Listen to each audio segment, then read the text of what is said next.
Welcome to the week that feels like a trailer for a country trying to speed run bad ideas. A church school in Minneapolis turned into a crime scene. Kids, pews, panic.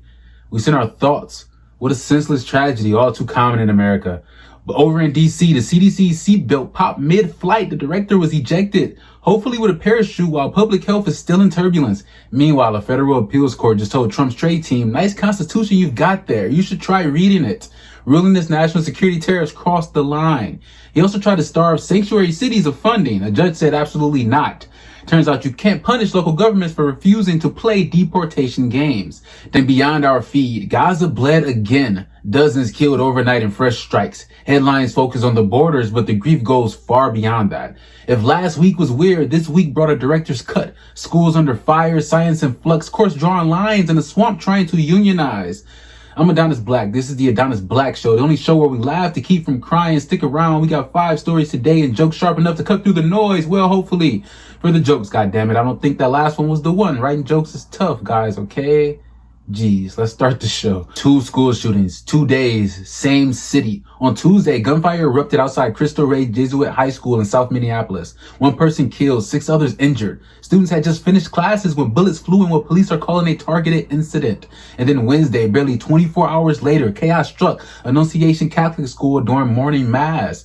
A gunman opened fire inside the church filled with children. 2 students were killed, 18 others wounded, 15 of them children.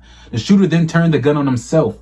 Federal authorities are investigating this one as both domestic terrorism and a hate crime. 2 school shootings back to back in the same week in the same city. Now, let's step back. We're told schools are safe. We're told churches are sanctuaries and to be protected. But in America, neither of those promises hold. We drill kids to hide under desks. We train teachers to shield classrooms with textbooks. We turn sanctuaries into crime scenes. And every time it happens, leaders line up with the same script. Thoughts, prayers, and nothing else. If you stacked up school shooting headlines from just the last decade, you'd have an entire library. And the only thing more consistent than the violence is the political paralysis that follows it. So here is the real horror. This is our new normal. When children can't go to class, when families can't go to church, and the only guaranteed response is a candlelight vigil. What does that say about the country we've built? 2 days, 2 schools, 1 city.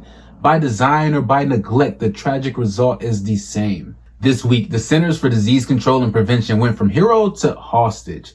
Susan Menarez was confirmed as CDC director just 4 weeks ago after a heated Senate vote, but she didn't follow the new script. Health Secretary RFK Jr. demanded she shrink COVID vaccine assets and fire top scientific staff. She refused. Then came the exit plan, not just hers. Menarez was ousted. Her team walked out in protest, and 4 of CDC's top leaders resigned in solidarity, calling the changes political. The Trump White House and RFK Jr. say this is about resetting the CDC for culture change, but bipartisan panic says otherwise. Bernie Sanders and even Senate Republicans are calling for oversight. A respected public health institution now feels like a political pawn. And truly, this is pretty run-of-the-mill for fascist societies. Let's consolidate power, get rid of anyone who has a backbone, and only put in people that are loyal to us. If you never read 1984 by George Orwell, you might want to because we're living squarely in the midst of that dystopian society. But at least we got s'mores, the perfect snack in his lifetime. It'll be super easy to prepare while everything around us is on fire.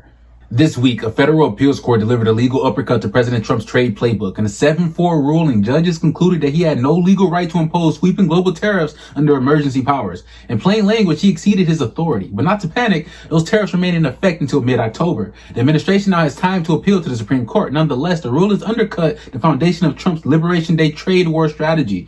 You guys remember that? On the 4th of July, Trump held this big event to celebrate signing a bill that would destroy our futures. Yeah, that was not even 2 months ago. So hopefully the court stands strong on their side and give them an unfavorable ruling and an appeal. But the truth is we're already affected by the tariffs. Relationships with other countries are souring. Americans are having to foot the bill for tariffs with price increases. A 10% price increase at once may not seem like the end of the world, but if that happens incrementally over the course of years, you get a situation like where college was affordable to anyone in the 70s, but puts half the country in debt in the year 2025. Soon enough, we're selling our kidneys to pay for a dentist. Oh God, Jesus.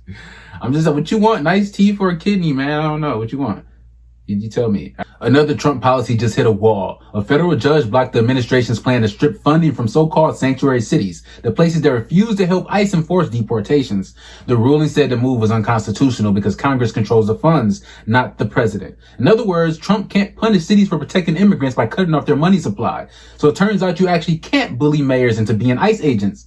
Unless it's Eric Adams. And once again, the Constitution has become America's most reluctant defense attorney. Because I promise you, it did not plan on being this useful. In Gaza, nothing is off limits. This week, Israeli forces intensified airstrikes and ground assaults, turning whole neighborhoods into unlivable zones. An estimated 77 Palestinians were killed in a single day, 47 of them inside Gaza City alone. Aid seekers were among the dead, struck while lining up for food. The Israeli military designated Gaza Center a combat zone, issuing evacuation orders to its 2 million residents, but where are they evacuating to? Where can they go? We've seen Israel destroy their home and squeeze them further and further into a small sliver of land, then to declare that a combat zone and say evacuate.